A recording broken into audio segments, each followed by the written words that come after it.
back in the day and earlier, they would layer newsprint and cardboard and things of that nature in their tomato gardens. And the idea behind it was it would prevent weeds from coming up, but also the paper retained the water better. What Grower Grade was able to do was become a full-fledged media that held its own, had airspace and porosity, where roots really enjoyed growing throughout it. One question I had, I know everyone's wondering, is how much would you use in 1 gallon of soil, like ratio for soil to Pitmas? Or well, I will say is one of our biggest issues with Pitmas initially was we would get crazy mycelium growth. I'm enjoying using it. It's definitely saved me a ton of water. I mean, I can go 2 weeks without watering plants, and it's like, man, why are they not drooping over? And it's. Would you like to reduce your water and fertilizer by up to potentially 70% and still bring in the same yield? Well, let me introduce you to a product that has that potential, Pitmas. In this video, we're going to get into it. You're here with Mark Boutwell and Ashley on Perfect Gardens TV. Please remember to like, share, and subscribe, and check us out on Instagram, Facebook, and hit the notifications for future videos like this. And make sure to check out our monthly membership for only $2.99. Make sure to hit the join button on the bottom of every video. Initially, I'd love to, Ashley, will you please introduce yourself to Perfect Gardens and the company you work for, and just and we'll go from there. Yeah, so my name is Ashley Mariani, and I work for Pitmas. I am the Director of Business Development, which just means, like, as with a lot of small companies and everybody here, I wear a lot of hats, and I cover a lot of marketing areas, a lot of sales areas, and I work with a lot of our teams on various projects. So I do a little bit of everything here at Pitmas, and I've been honored to be here for going on 6 years. So I have seen it from really its restart in its early phases where we just had one product to now where we have developed all sorts of a full product line, and a wide range of feedstocks, and are exploring more and more ways to develop and grow. So it's been an exciting adventure for me. I'll be frank with you, I do not have a horticulture degree. I get that question a lot. So I am not going to be your technical master here, but I can answer so many questions. I've had a really great learning experience these past 5 years from where the company is and where our vision is, and the things we're trying to accomplish and how we want to disrupt the horticultural industry. Those things I can really speak to, and I'm really proud to be a part of it. So initially, what industry did you originally come from, Ashley? Yeah, so I have a weird background. My undergrad is in political science, and I had my first internship and role with the city of Pittsburgh at the mayor's office. But then I went back to school. I ended up getting my MBA, and then also a master's in journalism and marketing management, which is kind of a weird degree set. And I started working for a startup right in the middle of that. So I worked for a tech startup, and was introduced to our current CEO now. And I was the first person he hired when he took on that role at Pitmas. So that was kind of my journey here. So I initially started helping them develop their marketing and website and things like that. So the CEO of Pitmas, was that the gentleman that was on Shark Tank, correct? No, well, not our current CEO. No. So Mont's really the brains behind the idea of Pitmas. So he is right now he's actually at Purdue Northwest, and leading their entrepreneurship program there. He's still a board member of Pitmas and somebody who, we rely on a lot, but he also is founding his own new startups and things like that of that nature. So he's based in Indiana. We're here in Pittsburgh. Our CEO, Brian Scott, came to the helm, like I said, I think 2015, 2016, around that area, and really helped, again, develop the product lines and restart the business. So with some of our research, Pitmas started in 1994, correct? Can you tell us a little bit more of the history of the last roughly 20 years? Yeah, so it's crazy to think that far back. Mont was, and like I said, he's really the genius and the inspiration behind behind this. He was working at garden centers back then, and he would see truckloads and truckloads of peat moss come in, and he saw how ubiquitous it was, from the bags of soil you were buying to the plants that you were purchasing. Everything was grown in this peat moss. And he read a Sierra magazine article, and he kind of learned all about the environmental implications of peat moss, and using it for just horticultural purposes he thought was kind of silly. We're destroying a landscape on one end of the earth, and then transporting all of that media to another location to make our gardens and plants pretty. That just didn't make sense to him, which I completely agree with. He kind of started thinking, like, what would be a really good sustainable alternative. And so, back then in '94, he started grinding up paper, because his grandma used to like lasagna garden, from what I understand. It's something that a lot of people used to do back in the day and earlier. They would layer newsprint and cardboard and things of that nature in their tomato gardens. And the idea behind it was it would prevent weeds from coming up, but also the paper retained the water better. So here in Western Pennsylvania, we have a lot of clay-based soil. So it really helped like condition the soil in a way. So that was his kind of inspiration behind the paper route. So he literally started grinding up newspaper in a Cuisinart mixer. I mean, I think we still have the original version today, but be forewarned, you can't make soil media that way. So it took a really long time, and just with this like little idea, to start really putting a full effort behind it and raising enough money to just get a tiny little hand mixer and finding a location to do that and starting to source things. But that was really the original inspiration back in 1994. So that's absolutely phenomenal, because when we got turned on to your product, it was just a no-brainer. Really, the people's pots and people's diligence around watering, and they're just not sure how much to water, and they put water on and it runs off, and they think that water's getting to the center. Once we started to play around with your product, thanks to Johnny right here, we really just started to see the value all the way across the board. And currently, even right now, Johnny's been testing the first plant through the process, and I think he's used a total of about 2.5 gallons from start. And I believe it's a 5-gallon pot, correct? Or a 7? 8-gallon. 8-gallon pot of soil. So that's absolutely incredible. It makes me even wonder how much water in total. And I know Dave also tracks how much water he uses throughout the whole grow. So we're really looking forward to, because water conservation is a very big topic, all the way from the industrial side, all the way to indoor backyard gardening. So maybe you could get into not really talking specifics about the product. That's definitely going to be later videos. But maybe you could talk about overall, what types of products does your company offer? Right now, we just have a few listed right here.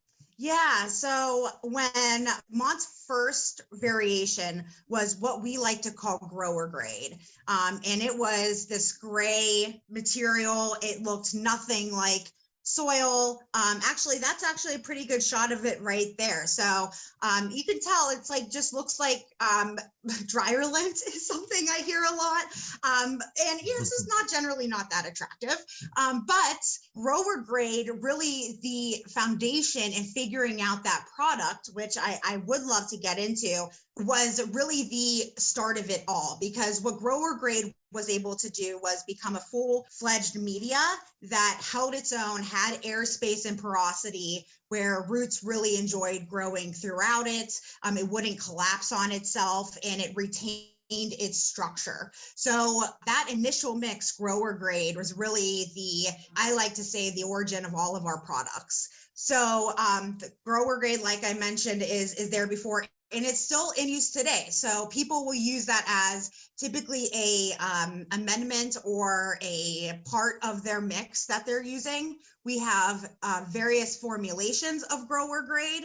We have one that's darker in color. It's more brown. We call that grower grade brown, for example, that big, larger soil mixers are using to, either replace a part of or eliminate peat in their blends. So that's, and we don't offer that on the website. It's more of a commercial mix. But that was really, like I said, Mont's first first product. So then kind of transitioning, when Brian was brought on board, we realized, okay, this grower grade stuff, I think we could probably make it into a full-fledged potting soil that consumers could use. I mean, that's when we developed the other products that you'll find online. So Prime was the first product out the gate. That is essentially our grower grade with some compost, and really that's it. It just makes it more dark in color. So it's more appealing to the eye for consumers that are very used to traditional potting soils. The real trick was figuring out how to fertilize it. And that took about another year for us to develop what we call our performance blend. So performance is Prime, but with a controlled release fertilizer. So it's not organic, but it does have a good nutrient charge in it. And I use it really for any hanging baskets. I highly recommend it for flower beds. So if that's something you're open to, it is a great fertilized product that you can use to replace any type of traditional potting soil that you would buy at a big box store or a local garden center. And then it took us about another year and a half to figure out how to do that organically. Pitmas is a totally different fiber structure than peat. So it requires and has different demands on nutrients than, a peat fiber does. So with our organic blend, we realized, poultry manure is really fantastic. So you'll find that in our organic blend. And we use just really high quality organic ingredients to fertilize what we call a plentiful. So plentiful, I think, hit the market I'm horrible with dates, so please do not quote me, but around 2018. And that by far to date is our number one seller on the retail market. So like I said, has wonderful organic fertilization, nothing too crazy. So if you're doing a lot of vegetable gardening, you're going to want to fertilize, a month or two in, especially if you have, tomatoes or anything high demanding that you're growing. And I would recommend any good organic fertilizer, fish emulsion, poultry manure, anything like that. I would really advise it with any of our products. Stay away from synthetics. That's my only really big caveat. If you could really avoid it, it's really key. It won't prevent you from, screwing up anything too bad, because the issues with synthetics, I'm sure you guys talk about this a lot, but salts and different nutrients can be captured further with Pitmas than a typical media that you get more runoff with. So that's the theory behind that. So that really goes through our retail line of products, and I'll kind of just stop gabbing there and let you guys ask any questions you have on those. One question I had, I know everyone's wondering, is how much would you use in 1 gallon of soil, like ratio for soil to Pitmas, or like, let's say you're using it with peat moss or cocoa. What is that ratio to Pitmas that you guys would initially recommend a grower to start with? Because you don't want to put too much, because obviously they have to have new water disciplines around it as well, correct? Initially for sure. So if you're your average gardener, backyard gardener, I grow 100% Pitmas. And like I said, I'm growing tomatoes, zucchini, onions, zinnias, flowers. And I am more than beyond happy with the performance of just straight, plentiful. I have more tomatoes and zucchinis than I could ever possibly need.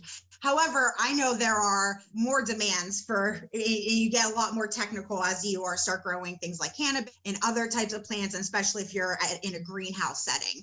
For those purposes, I like to suggest 30% Pitmas in any type of mix. You're going to start to see better water holding, better porosity. You'll get the carbon, so you'll help stimulate a better environment for microbial activity. So you'll reduce your peat use, hopefully. So that mix ultimately will be more sustainable. So just to repeat, 30% of Pitmas, any of our products in that mix, is going to help you start to transition off peat, and we really feel outgrow and help increase the performance of your plants and your blends. So that's really the starting point. I really do encourage people to, once they start testing it out, start to dial back your watering, the more you increase your Pitmas. So I always say the finger test is the best best way to do that. Pit moss has a really unique ability to form like kind of a crust on top. You might have noticed this with your pots if you do a lot with pit moss. And that crust is can be deceiving. So if you stick your finger in there, it might look dry on top, but the media below will actually have some moisture content to it. So I always like to do the finger test, especially with my house plants. I'm not as concerned with stuff outdoors, but that's really the key there. So I hope that answers your question, but 30%, you're going to start to see some good stuff. 100%. That was perfect. One of the next questions we have are, what are some of the benefits of pit moss overall, the people to expect? Yeah, so right away, you're going to notice a better absorption of anything you apply to it. So that's nutrients, fertilizer, essentially water. We're so trained to overwater our plants because peat can become, well, it naturally is hydrophobic, but with the wetting agents can expire that they add to it, and it can dry out really, really quick. So we're very used to watering our plants and seeing that big puddle at the top and water just start to run out the bottom. With pit moss, you're going to see that kind of more evenly dispersed water throughout the pot. I like to liken it to, if you have a puddle of water and you take a paper towel and you put that paper towel on top of the puddle of water, the water just wicks throughout the paper towel. That's similar to what happens in a pot of pit moss. It just kind of wicks the water through the whole pot. So you're going to get less water, less runoff. So that you'll notice that right away. The biological properties are interesting. And I'm really, I think on the whole industry itself is on the forefront of understanding all of this a lot better. And I'm certainly no expert in all of this, but what I will say is one of our biggest issues with pit moss initially was we would get crazy mycelium growth and mushrooms would be coming out the sides of the bag because we started originally using mushroom compost. So we would have little holes in the side of the bags to help with air exchange.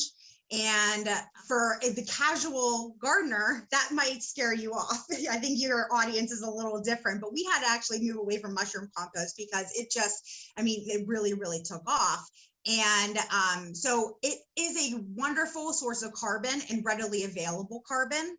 So any type of biological you're going to apply to pit moss is really going to have a great environment to thrive. So that's the best way to explain it in layman's terms, and people like me can understand with my knowledge. So that's really the big benefit of that, because essentially paper used to be a tree, it used to be a living plant. So we're just repurposing that to grow newer plants.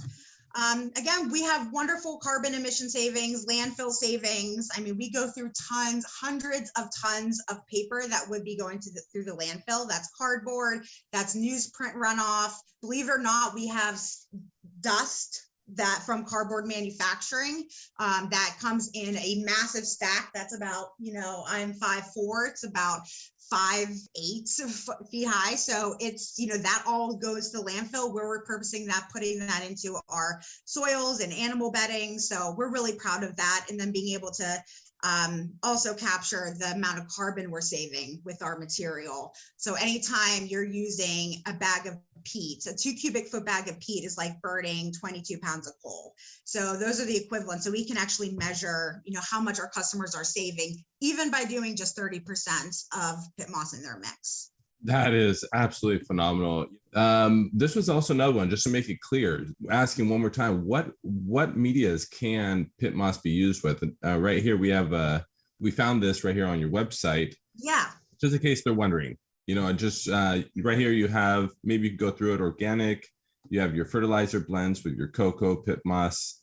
And then here's all the applications that you can use, different ones and recommendations. I thought that was really interesting. We'll make sure to include that link down below if anyone wants to get more understanding of how to use the product and where they can use it in their garden. Absolutely. Yeah, that's a great source right there. You can find it on our website. And also, we are 5 years into really seeing pit moss out in the world, right? So we're still babies. And we really encourage trialing and using our product in different ways. We just hope you share that with us because we want to really encourage everybody to start using it. Don't feel limited to what we're suggesting. We just know you'll be successful in these areas. But again, we encourage you guys to start using it. I love, for example, grass seeding is fantastic with it. I'm a little against the traditional American lawn, but you know, I have a 1-year-old. She loves to run around in the grass. So keeping it nice and fresh and not having to water so much, like it really is so healthy and well preserved through those dry spells when you're growing and get some pit moss when you're establishing. So those just weird little situations like that you might not think of, pit moss can be a really great application. Just 2 years ago over here in California, we were running into California always runs into either the fire problems or water problems every few years. It doesn't matter. Or every year it's a cycle. And people were being charged $500 to $1,000. They weren't allowed to fill up their pools, to water their grass, to do any of these things. And they were limited and all that stuff. And I just find this to be absolutely amazing. I mean, people that are in hotter climated areas, I never even thought about the grass, right? Taking some of that,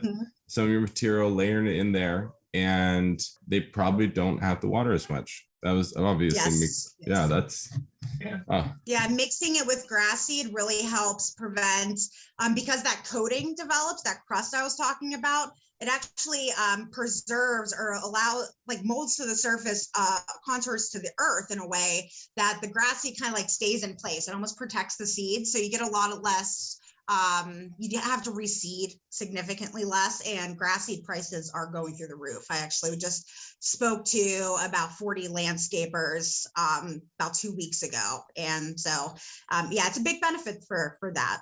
We are definitely looking forward to implementing your product with a number of our growers this year. Yes. Getting back to you with the full feedback, using it with another product we always use, Drops Balance, and really just sharing it with the community, because it's like you said, it's not just having a great product, but it's about, having a few people willing to forge forward of how to properly use it for their specific industry. And we're really looking forward to getting into it. Guys, do you have any questions for Ashley? We're going to bring on some more of your team, your chemists, your formulators, get more into each individual product. So that's not what this video is about. It's more of just an introduction. But do you guys have any other questions for Ashley around Pitmas? You answered everything I was thinking of already. It was very informative. I'm enjoying using it. It's definitely saved me a ton of water. I mean, I can go 2 weeks without watering plants, and it's like, man, why are they not drooping over? And it's crazy how they're just sitting there, just happy as can be. Just enjoying life. Yeah. I actually, one thing I always, being in trade shows and hang out in garden centers a lot, because getting out a new potting soil sold at a garden center is no easy task. So we do a lot of we hang out with customers and let people trial it and things like that. And nobody, the average person, does not feel good about their gardening skills. Nobody, you ask your neighbor, anybody, they're like, oh, I try to garden, I have a brown thumb, they feel so helpless in a way. It's quite a sad state of the average American gardener. They in no way feel empowered. And I think a lot of it is because of the amount of water and attention you have to pay to your plants to make them succeed. And frankly, the industry is interested in selling you more plants. So when you're hanging basket dyes mid-season, you can go to your big box store and go buy a new one. And that's good for them, but it doesn't make you feel good about what you've done and spending all this money on flowers. So I really feel like with Pitmas, it will really help just your average gardener and your lazy gardener to just feel more successful, and hopefully encourage more and more people to start growing more and more. Because the second you start gardening and you have that first success, you grow your first tomato, that's what keeps you going. So if we can get more and more people there, I'm just excited about, the potential. So thanks for saying that. One last quick question. What shark invested in your group? So it's funny, if you watch the show, it will look like 3 sharks came, but after the show ends, there's all this due diligence that needs to happen. And the reality was we actually didn't have a lot of room left in that round. So Mark Cuban ended up being the sole investor and taking up the majority of that, finishing off that round for us.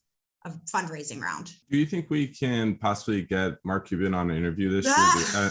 No, just to ask him why he invested in Pitmas, because he obviously had the foresight as an investor on that high of a level to see the value and the long-term approach to this. So if there's ever a chance, don't say no right now. Let's just push that up the chain. You never know what happens this going live. And I'd love to hear from an entrepreneur point of view, his foresight around this product. Well, maybe if we can blow this video up and let him hear that or get it on his radar, that will really help. Mark is a very busy guy. I have never personally talked to him. He's retweeted me like once. So that's my claim to fame. But, the never say never, right? Absolutely. Certainly a reason to reach back out to his rep. He has a company that manages his investments. So we have a rep that we go through. That's really cool, Ashley. Remember, guys, only on Perfect Gardens TV. Please remember to like, share, and subscribe. Have a great grow, everyone.